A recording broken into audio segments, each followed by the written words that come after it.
Tidak semua perusahaan itu sama masa pensiunnya di usia 56 tahun. Mungkin ada yang beragam, ada yang di usia 50 itu baru pensiun, 52 dan sebagainya. Nah ini sangat kontra gitu ya, karena berbagai perusahaan pun berbeda untuk menyikapi ataupun kesepakatan bersama berapa usia masa pensiun.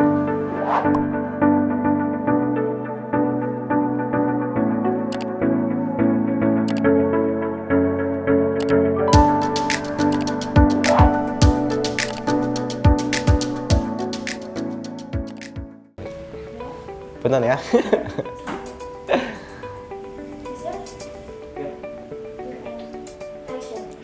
Assalamualaikum warahmatullahi wabarakatuh. Saya Zainal Sahar, aktivitas sebagai junior lawyer di salah satu kantor hukum dan juga lembaga bantuan hukum di Kota Bandung. Di sini saya ingin berpendapat sebagai anak muda di Kota Bandung tentang isu yang hari ini sangat hangat di media sosial, media massa, dan sebagainya mengenai Menteri Tenaga Kerja RI mengeluarkan Peraturan Menteri Nomor 2 Tahun 2022. Di sini banyak yang kontra mengenai pasal yang tertuang dalam Peraturan Menteri ini, khususnya di pasal 3 mengenai jaminan hari tua.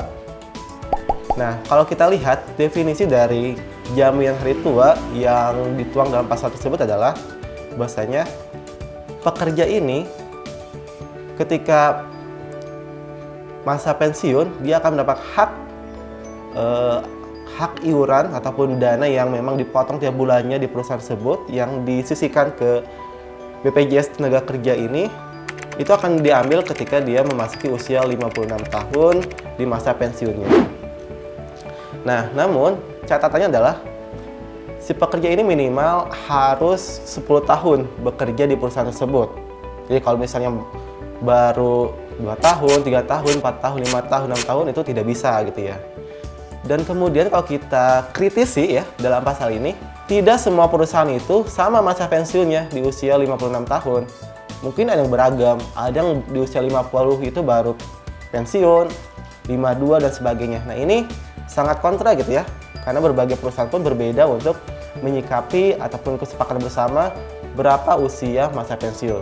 Belum lagi gitu ya, ketika pekerja ini dia berhenti ataupun pemutusan hubungan kerja atau dikenal dengan PHK di usia yang memang belum usia 56 tahun, dia harus menunggu dulu sampai usia 56 tahun untuk mendapatkan hak jaminan hari tua.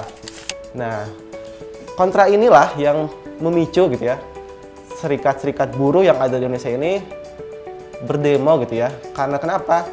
Sisi moralnya itu dia tidak terwadahi dalam peraturan menteri ini gitu ya. Dan uniknya peraturan ini memang tidak dilakukan hearing public secara menyeluruh. Karena ketika peraturan menteri dibuat, elemen buruh ini tidak diajak berdialog gitu ya. Diambil aspirasinya agar peraturan menteri ini bisa menguntungkan dari berbagai pihak, pemerintah, pengusaha, dan juga pekerja itu sendiri. Pekerja ini tentunya dia dengan gaji yang memang setiap bulannya dia dapati dan dipotong gitu ya, 100.000 bahkan 200.000 dan sebagainya sesuai dengan pendapatan mereka. Tentunya ini hak mereka yang memang harus diambil ketika memang diperlukan gitu ya. Kan dalam undang-undang sebelumnya itu, peraturan sebelumnya khususnya dijelaskan bahwasanya ketika seorang pekerja itu di PHK pun itu bisa mengambil jaminan hari tuanya gitu ya di peraturan sebelumnya ini. Namun sekarang peraturan yang terbaru ini, Permen nomor 2 tahun 2022 ini itu tidak bisa gitu ya. Jadi usianya di usia 56 tahun baru dia bisa mendapatkan jaminan hari tua.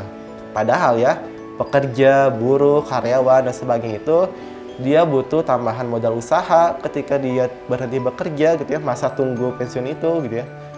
Dia butuh uang untuk kesejahteraan keluarganya dan sebagainya, pendidikan anaknya dan sebagainya. Nah, saya mengajak gitu ya, pemerintah dalam hal ini, ayolah kita mulai berdialog gitu ya. Berdialog dengan elemen-elemen buruh yang ada di Indonesia ataupun perwakilannya mengenai hal apa yang memang harus diinginkan oleh buruh itu sendiri dalam peraturan ini gitu ya. Termasuk pengusaha pun sama gitu ya. Pengusaha itu inginnya apa dalam peraturan menteri ini.